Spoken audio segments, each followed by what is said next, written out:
hello, namaste, welcome back.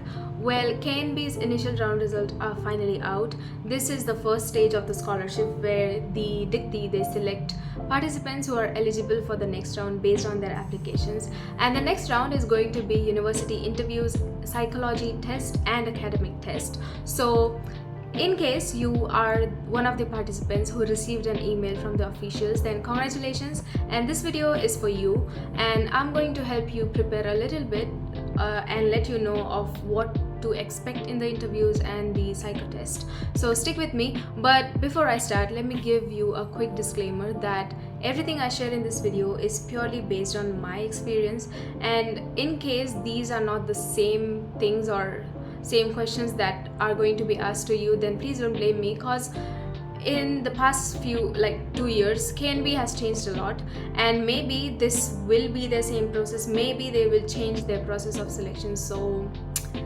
I don't know. Okay, so just take this video as my experience and you can prepare accordingly, do your own research, and also please note that every university has their own ways, and what my university asked me won't be the same for the university you applied to. So stick with me and let's get started. Now, when it comes to the second stage of KNB, which is university selection, there are usually 3 different tests that you have to appear. Firstly, there's psychological test, secondly there's academic test, and third one is an university interview. But a thing to note here is that not all universities follow the 3 test patterns. There are universities which stick to only 2 of these, firstly which is psycho test and the university interview.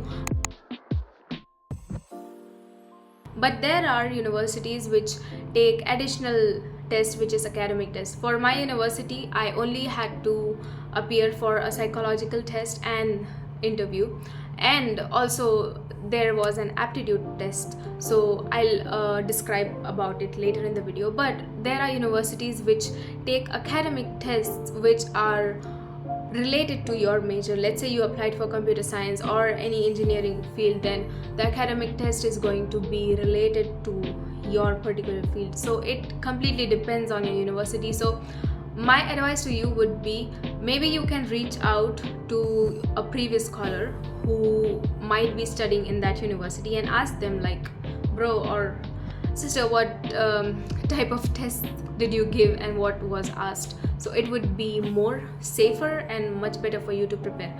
But as for my university, I only gave an aptitude test, a psycho test, and an interview. So firstly, we're going to talk about academic tests, which is a bit rare and not all universities take it. But in case your university is one of those universities who want the student to appear for an academic test, then what you can expect is different question papers for people who applied for different majors.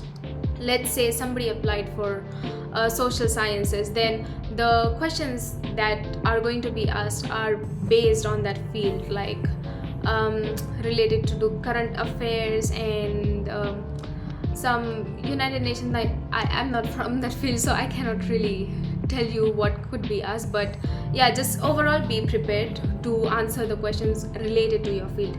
Let's say there's someone who applied for computer science, then maybe there might be questions related to basic programming, mathematics, physics, chemistry, so it depends. Now, if you ask me like how can we prepare for the academic test, then my advice to Indian students would be, because I know what we study back in high school, so my advice to Indian students would be, you should stick to your grade 11th and 12th syllabus. Just revise it, go through it, and there are chances that the same things would be asked. But as for other country people, I'm sorry, I cannot really suggest or give you any solid source or resource through which you can study. So this one you will have to put in a little bit effort and try to do your own research. The second type of test that you might have to appear for is the aptitude test, and this aptitude test is not based on any subject or any particular field, but it is more of a general test which tests your IQ, and the questions are usually related to reasoning and logic.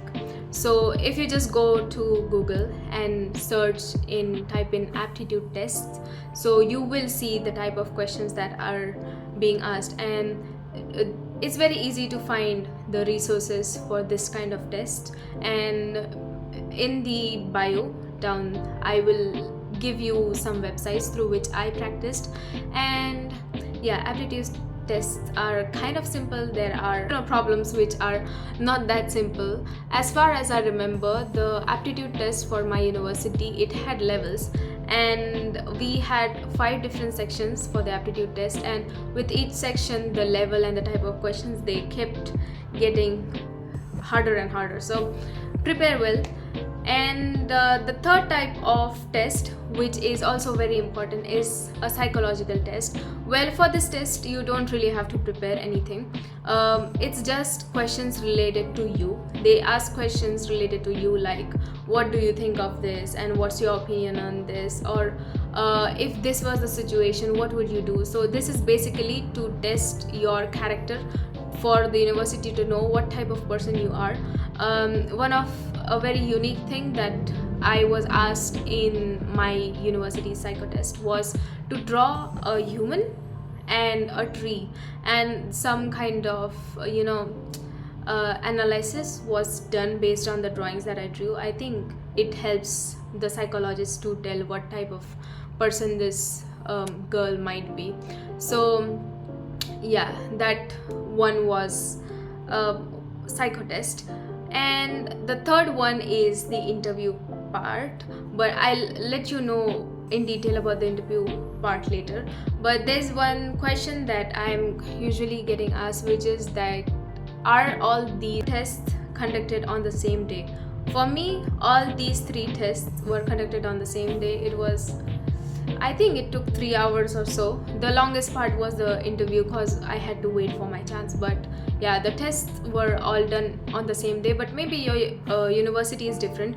Maybe your university will make you appear for the aptitude and the psycho test before you are chosen for the interview. And maybe there's this rule from your university that only people who pass the aptitude and psycho test get to appear for the interview. So I don't know, but for us, my university and my competitors back then, we all appeared for the interview. So yeah, that's a thing. Now let's talk about the interview part. Like, what do they exactly ask you in the interview? Well, this interview thing, it's not really that complicated. They want to just know the answers that you wrote in your motivation letter. If you remember, you submitted a motivation letter, right? So for an interview, they ask very basic questions, which is introduce yourself. Why did you choose this university? Why did you choose Indonesia? And why did you choose this field of studies? And also prepare yourself for the type of questions like, in case you have any problem in Indonesia, what do you think it might be, and how will you solve it? And yeah, I think that's it. For me, for my interview, I was only asked to introduce myself. The thing was, they asked me why I chose this university, and third thing they asked me is like, how are you planning to contribute to our university and try to bridge the gap between India and Indonesia? So prepare for these type of questions. A very important thing that I would like to add is that when you appear for the interview, just make sure you know what you are doing, because there might be cases when you are cross-questioned. There might be also cases when your faculty, like let's say I study in computer science, right? So there might be universities which will ask a computer science professor to take your interview to test your knowledge of that field. So you have to prepare. But as for me, I only appeared for a common university interview, so I didn't really have to go through the faculty phase of selection. So there might be cases that they will test your knowledge. They will ask you, why did you choose computer science? And if you say, I chose it because I studied it in high school, then they'll ask, what did you study in high school? Then you say Python, MySQL, and then maybe they'll ask you some simple questions. They'll ask you like, did you work on any projects or so and so. So this is overall, they want to see like if you are confident, they want to see if you know what you are doing, and they want to see that if you are capable of, you know, coping up with a new environment. Because moving to a country abroad and, you know, completing all these 4 years and trying to learn in a new language and a very new environment, it's difficult and it's not for everyone. So they just want to see if you seem to be a perfect candidate. Also, I remember this my friend, she studies at ITB, Institute Technology Bandung. It is one of the biggest universities. She is also a KNB scholar, and yeah, they asked her like, ITB it's very competitive, it is academically very tough there. And yeah, she was asked, do you think you would be able to cope up with the, you know, competitiveness of ITB, because we need students who are, you know, all in for the studies and the hard work that is supposed to be put in. So she replied confidently that yes, I know what I'm doing, and I know that this is why I chose ITB. And yeah, so these type of questions, you prepare well. Go watch videos from creators who are studying in not Indonesia but countries like Korea, Japan, and watch their interviews. Like, there are different scholarships, right? Max, GKs. Watch their interviews, see what they were asked in the interviews, and just prepare accordingly. When I was preparing for my interview, I remember I made this list of all the possible questions that could be asked, and so make sure you are prepared for it. And nowadays it's so easy, just add into ChatGPT, this is the scholarship that I'm applying for, here is what I applied, what do you think the interviewer might ask me. And yeah, that is it for the video. I hope this was helpful.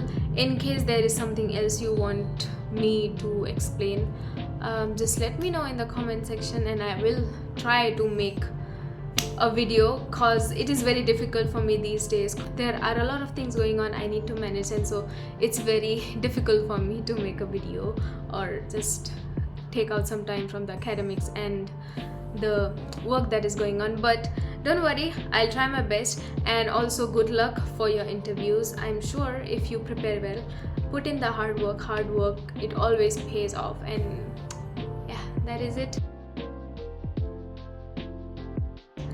Thank you so much. Bye bye. See you next time.